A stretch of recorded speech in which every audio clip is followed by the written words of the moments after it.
Let's be real. No one actually wants to live paycheck to paycheck, but they also don't want to stop the habits that are keeping them in that vicious cycle. When it comes to your money, the last thing you want to do is waste it. Being fully aware of what bad habits are making or keeping you broke and then working to fix them can help you better manage the money you do have. In this episode, I'm sharing 7 bad habits keeping you broke so you can work to fix them. Remember, when you know better, you can do better. Hey there, I'm Rhea Reeves, and over a decade ago, I turned my life around through budgeting. I went from being an overspender deep in credit card debt to being the founder and full-time money coach of City Girl Savings.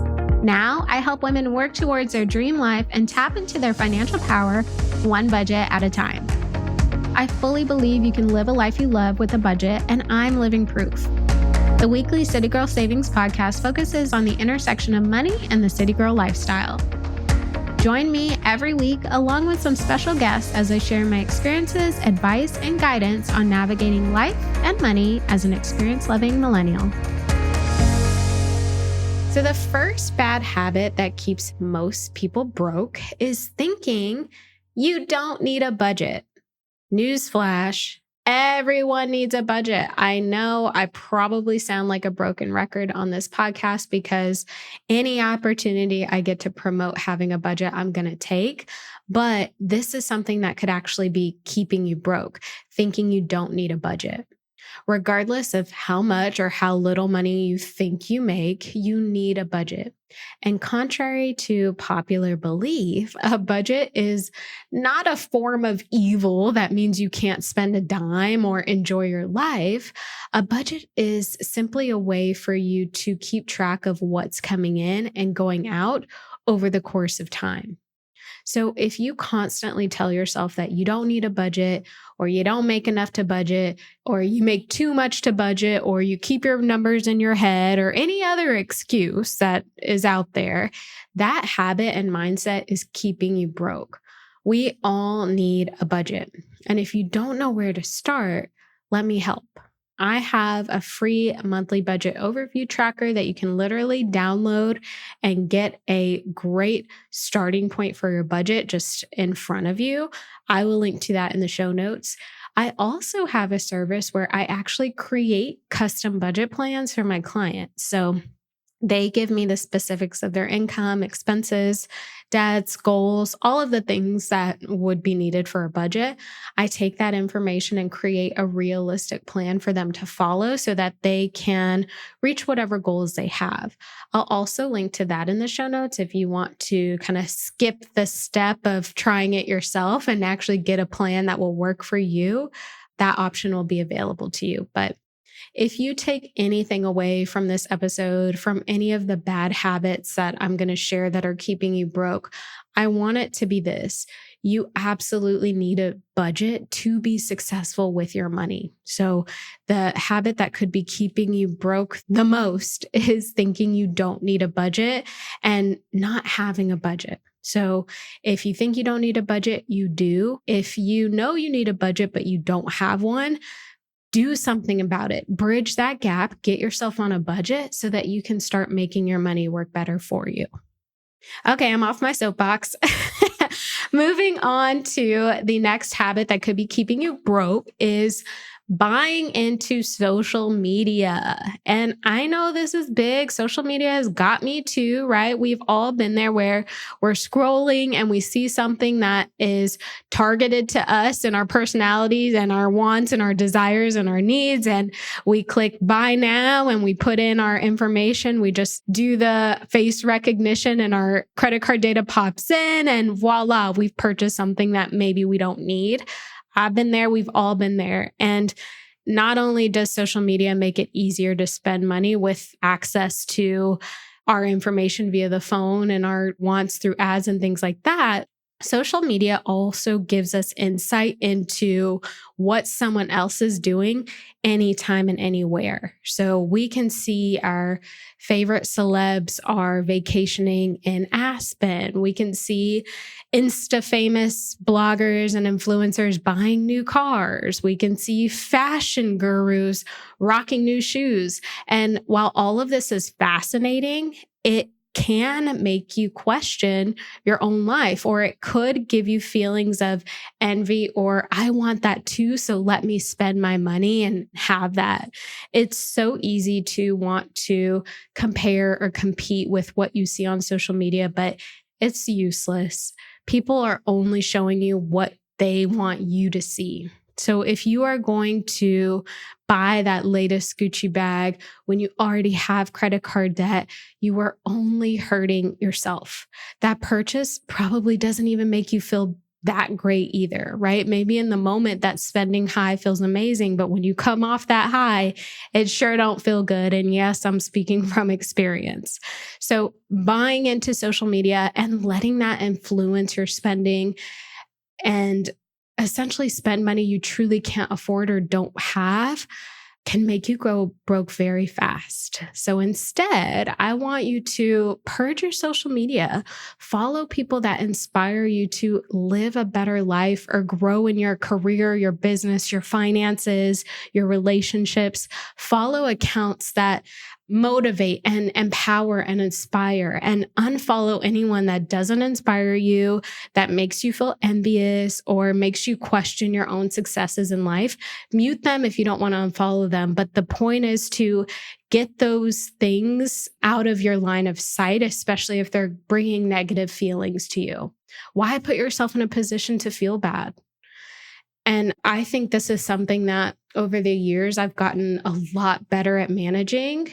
I want you to check out episode 31, How I Combat the Competition Mindset, for some things that work for me. I'll make sure to link to it in the show notes, but we all have to be mindful of what we're consuming on social media and how it's making us feel and what it's making us do. And once we have that awareness, we can make sure that we're doing things we're supposed to that are actually benefiting our life and situation. The next habit that could be keeping you broke is using credit like cash. Oh my gosh, the sense of false security you get with an available credit line is frightening.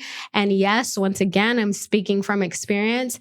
It may feel so good to know that you have $20,000 of available credit, but that is money that if you use, you have to pay back. So you don't really have that cash.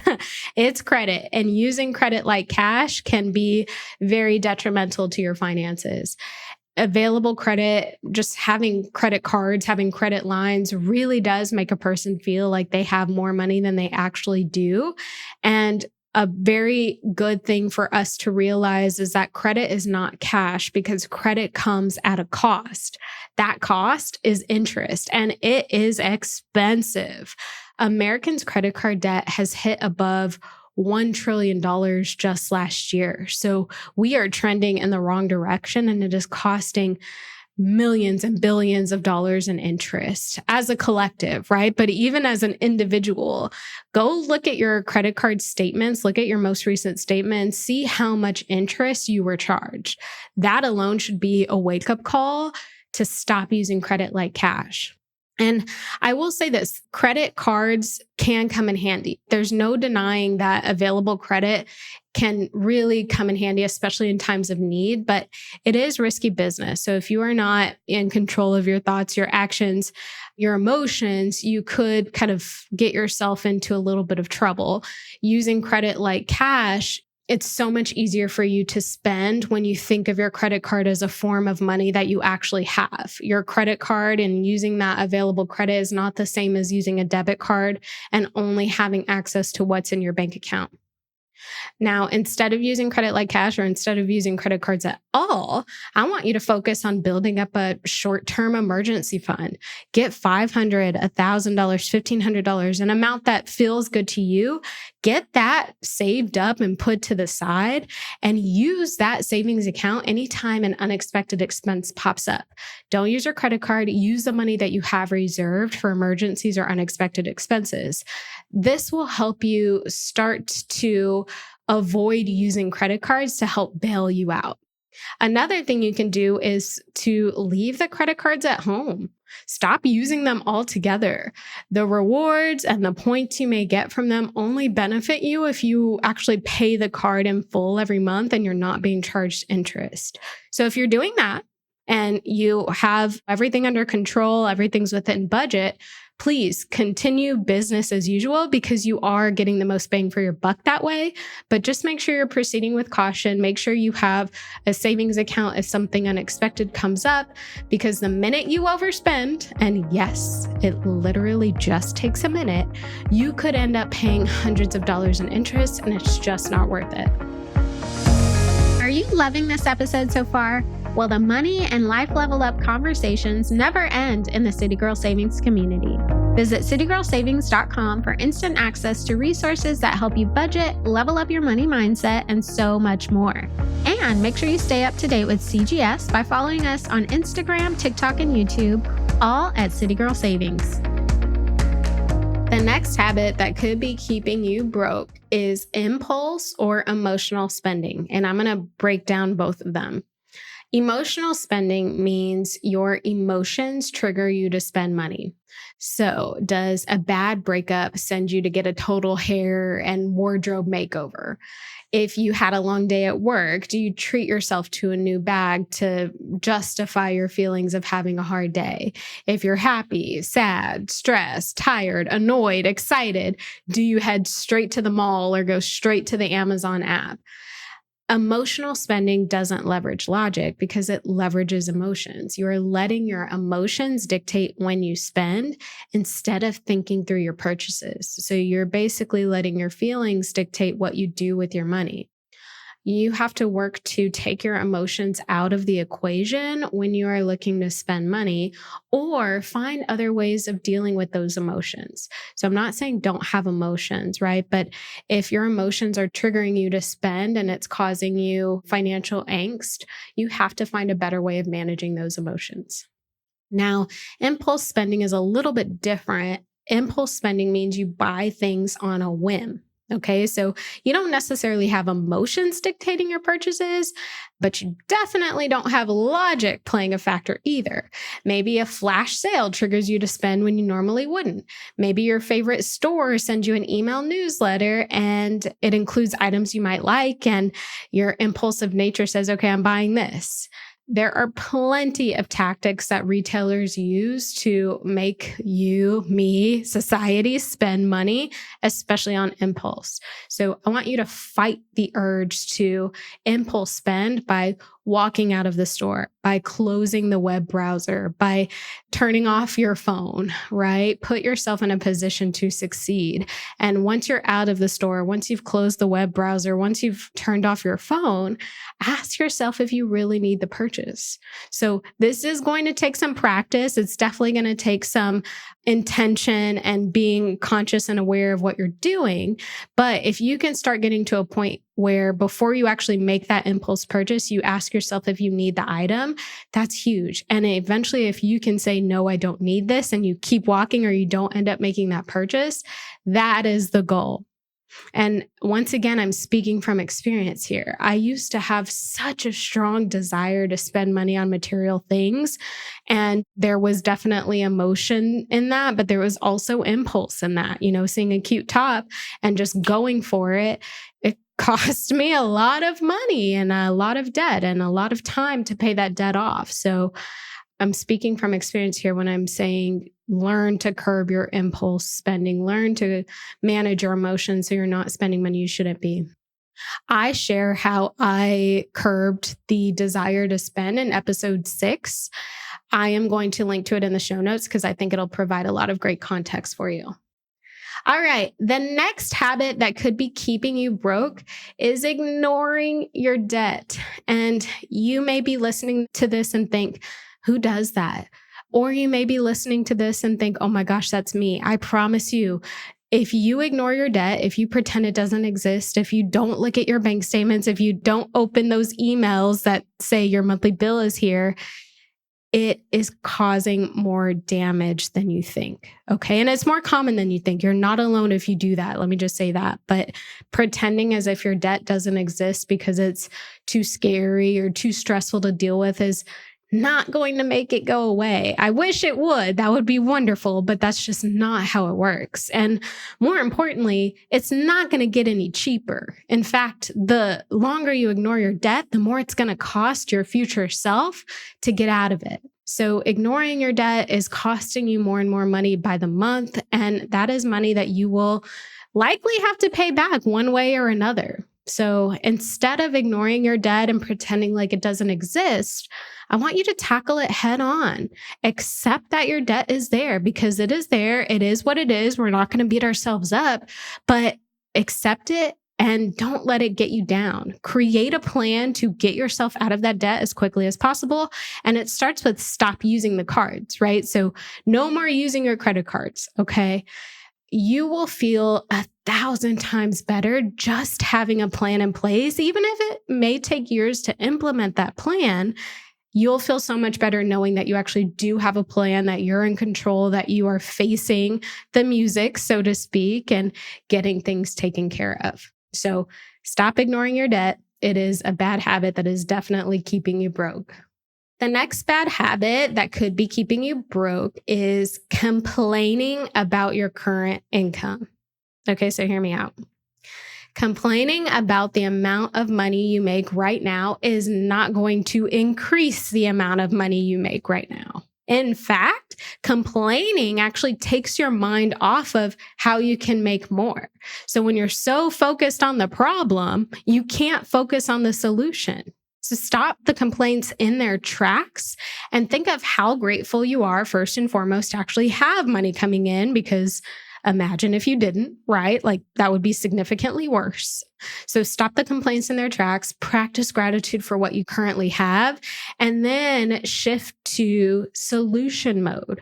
Start thinking about ways that you can bring in more money. Do you have a hobby that could be turned into a side hustle? Do you have friends or people who always come to you and say, oh my gosh, can you help me with my resume? Or can you do my makeup? Can you sew me this shirt, right? Like think about things that you already are good at that you can monetize. Or can you get a second job? Can you do overtime at your current job?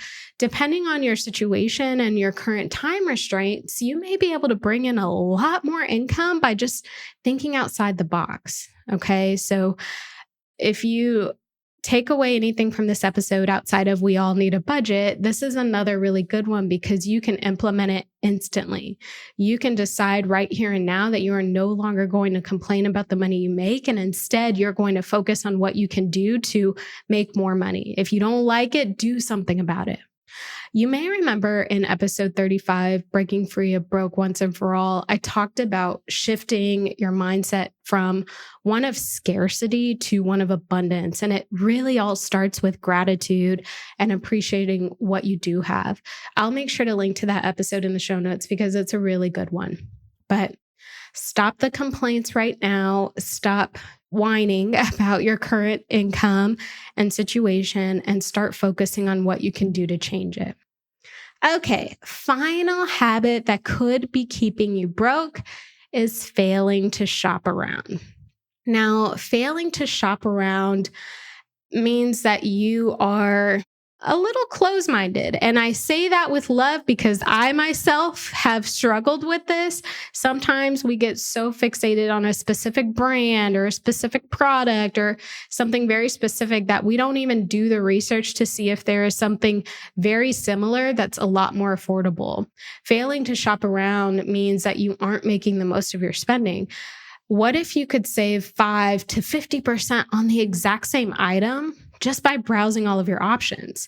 And if you can't find that item anywhere else, what if you could likely buy it through like a cashback or rebate website and still get a little bit of money back, right? So there are ways to shop around that could leave you having the exact same item, the exact same brand, but saving a little bit more money in the process. So when it comes to purchases, large or small, think through them, weigh all the options, and shopping around is just one of the ways you can maximize your spending to make sure that you're getting the most bang for your buck.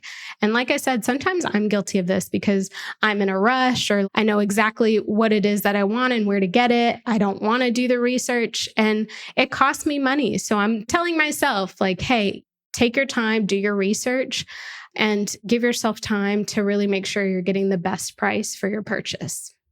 So there you have it, 7 habits that are likely keeping you broke. And one thing about all of the habits that I shared today is they can all be broken. They are 100% in your control to break. You will see tremendous impacts to your money, to your budget, to your bank account balances by just making some small tweaks that I mentioned in today's episode. So let's break free of broke. Let's get our proper habits in place and let's start building our stable foundation because we deserve it. Thank you so much for letting me be the money coach in your ear today. I hope you enjoyed this episode of the City Girl Savings Podcast and you feel empowered and motivated to take the next step in the journey to your dream life. Remember, if someone like me, a millennial who loves to travel, new experiences, and iced coffees can live a life they love on a budget, you can too.